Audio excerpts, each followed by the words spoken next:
뭘 위해서 지금까지 3년간 애쓰셨는데요. 좌파 언론에서는 아시다시피 윤석열 대통령 취임하기 전부터 시작해서 무려 187회, 178회 취임식 하기 전부터 대통령 물러나라, 물러나라 그렇게 외쳤던 거 기억하십니까? 윤석열 대통령 거대한 좌파 카르텔에 의해서 쫓겨난 것입니다. 박근혜 대통령도 자식이 있습니까? 뭐 있습니까? 오직 국가를 위해서 일하셨지만 어처구니 없게 이제는 다 지나고 나서 드러났지 않습니까? 가짜 태블릿 사건이라든가 어이없는 사건으로 박근혜 대통령도 쫓겨났고 윤석열 대통령 똑같습니다.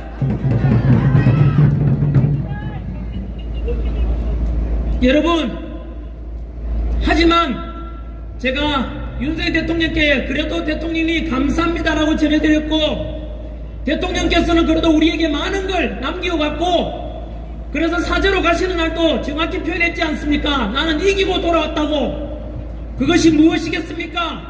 언론에서는 좌파 언론에서는 비판하고 비난하기 바빴지만 여러분들께서 생각해 보십시오. 윤석열 대통령 3년 동안 비록 당신께서는 탄핵당하고 집으로 쫓겨갔지만은 이기고 돌아왔다 뜻이 무엇이겠습니까? 당신께서는 희생하지만은 자유민주주의를 지키고자 했었고 우리나라가 이렇게 체제 위기고 반국가 세력에 의해서 곧 망할지도 모른다는 것을 우리에게 알려주셨지 않습니까? 그래서 우리 보수 세력 자유민주주의를 수호하고자 하는 자유보수 세력들의 결집을 만들어줬지 않습니까? 기억하십니까? 윤석열 대통령 탄핵 정국에서 지지율이 원래 비상계엄 때 17%에다가 20, 30, 40, 50% 넘었지 않습니까? 생각해 보십시오. 비상계엄 선포되지 않았다면 우리가 대한민국 이렇게 위기라는 걸 어떻게 알았겠습니까? 민노총 같다. 그리고 민주당이 얼마나 좌파 깊이 들어와 있는지 어떻게 알았겠습니까? 29번의 탄핵 일성을 어떻게 알았겠습니까? 간첩적 해적에서 중국 놈들 중에서도 우리나라 군사기밀 빼가고 반도체 기술 빼가는 데 대해서 간첩적 적용하려고 했는데 그 간첩적 해적을 누가 반대했습니까? 민주당이 간첩적 해적을 반대했다 아닙니까? 민주당은 어느 나라 정당입니까? 중국 공산당 한편 아닙니까? 맞습니다. 아니라면 민주당을 답변해보라고! 이 정도 대한민국이 망가졌다는 것 과연 대통령께서 비상계엄을 선포하지 않았다면 여러분들 알았겠습니까? 두고 보십시오. 이번 6.3 대선은 반드시 보수 우파 자유 우파 후보가 당선될 것입니다. 만약에 그렇게 당선된다면 누구 덕분이겠습니까? 자유민주주의를 지키고자 우리나라 지금 중국에 먹힌다 제2의 홍콩이 된다 그거 부르짖었던 거 그렇게 알겠던 게 누구 덕분입니까? 국민의힘 후보분들 잘 들으십시오. 당신들은 대통령 잡혀갈 때 침묵했지 않습니까? 일부 국회의원들 빼고는 다들 침묵했지 않습니까? 지금 와서는 윤석열 대통령 보고 다시 또 탈당하라는 사람도 있고 거리를 두고자 하는 사람인데 여러분 그렇게 되면 두고 보시면 절대로 선거에 집니다. 왜냐하면 윤석열 대통령의 가치를 계승하자고 하는 우리 국민들이 50% 넘었지 않습니까? 50% 넘으면 대통령이 당선되는 것입니다. 여러분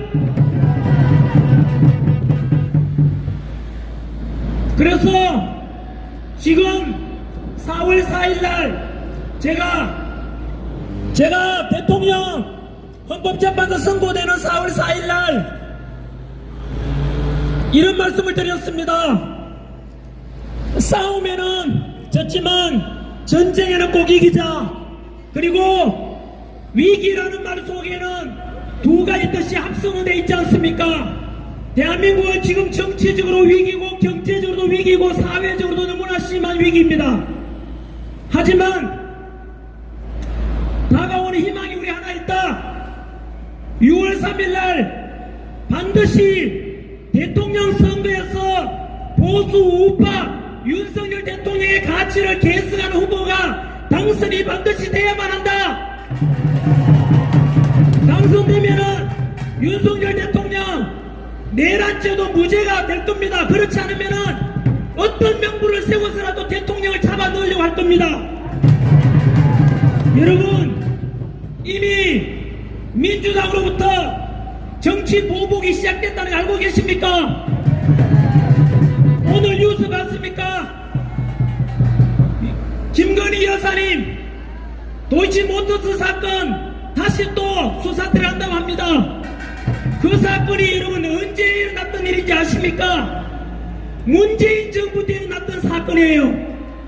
탈탈 다 털어도 안 나와가지고 무죄가 된 사건인데, 문재인 정부 때 사건이라고요. 그게 문재인 대통령한테 탈탈 다 털었지만은 아무것도 없어서 무죄가 됐거든요. 그런데 지금 윤석열 대통령 탄핵 선고 2주 만에 다시 또 그 사건을 또 들고 와서 또 부추기겠다는 거 아닙니까? 그뿐 아닙니다. 윤석열 대통령 현재 형사사건 수사 중인 서울중앙지법의 판사가 지귀현 판사입니다. 그런데 그 지귀현 판사가 지난번에 구치소 석방 명령을 내리는 판사이기도 합니다. 그러다 보니까 민주당이나 그쪽으로부터 미운털이 박혔는지 현재 윤석열 대통령 형사재판하고 있는 판사도 그쪽에서 마음에 안 든다고 그 지기현 판사를 잘라라, 재판부 바꿔라라고 5만 명 사인 받아가지고 결국은 대법원을 다 제출한 겁니다. 그래서 저도 역시 이거 뭐냐, 재판 외압이고 협박 아니냐. 그래서 저도 역시 저랑 뜻이 맞는 분들하고 무려 5만이 아니라 이번에 7만 명 서명 받아서 국회에서 제가 기자회견 했습니다. 절대 사법부 간섭하지 말라고. 여러분, 그것 또한 마찬가지로 윤석열에 대한 정치 보복 사건입니다. 뿐만 아니죠. 오늘 제 친구가 경찰서에 갔습니다. 왜 갔는지 아십니까? 이재명이, 조심스러운 말입니다. 백대에 근거해서 말씀드립니다. 이재명이 말하기를 자기는 집권하게 되면 또는 자신의 정책은 성소수자 30%를 공공기관에 모두 임명하겠다. 또는 성소수자 30%로 가지고 성소수자를 공공기관에 전부 다 근무하도록 하겠다 했습니다. 하지만 그것이 명예훼손이라고 해서 오늘 내 친구가 경찰서에 잡혀갔습니다. 여러분, 이게 대한민국의 현실입니다. 뿐만 아니죠. 전한결도에서 3번 고발당했습니다. 이게 지금 대한민국의 현실입니다. 아, 나는 괜찮겠지. 여러분, 머지않아서 여러분들이 잡혀가지 않거나 아니면 여러분들 자식들이 결국 어느 순간 사라지게 될 겁니다. 그런 날이 오게 될 것입니다. 두고 보시면 압니다.